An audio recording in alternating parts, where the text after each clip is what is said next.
जय जगन्नाथ सागମାନେ କେମିତି ଅଛନ୍ତି ଆପଣମାନେ। ମୁଁ ଭାବୁଛି ଆପଣମାନେ ବହୁତ ଭଲରେ ଥିବେ। ଆଜି ଥିଲା ଖୁସିର ଡ୍ୟାନ୍ସ ପ୍ରୋଗ୍ରାମ୍, ସେଥିପାଇଁ ମୁଁ ତାକୁ ଏଠି ରେଡ଼ି କରାଉଥିଲି। ଆଉ ସେ ଦେଖିକି ବହୁତ ଖୁସି ହେଇଯାଉଥିଲା। ଆଉ ମୋ ପାଖରେ ଯେତିକି ବି ଥିଲା ମୁଁ ସେଇ ଅନୁସାରେ ତା'ର ମେକଅପ୍ କରିଥିଲି।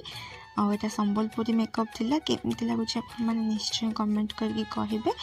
ମୁଁ ତ ପ୍ରଫେସନାଲ୍ ନୁହେଁ, ମୋତେ ଏମିତି ସଜ କରିବା ପାଇଁ ଭଲ ଲାଗେ। ଆଉ ସେ କେମିତି ଡ୍ୟାନ୍ସ କରିଛି ସେଇଟା ମଧ୍ୟ କହିବେ, କାହିଁକିନା ସେ ବହୁତ ମେହନତ କରିଛି। ରହିଲି, ନମସ୍କାର।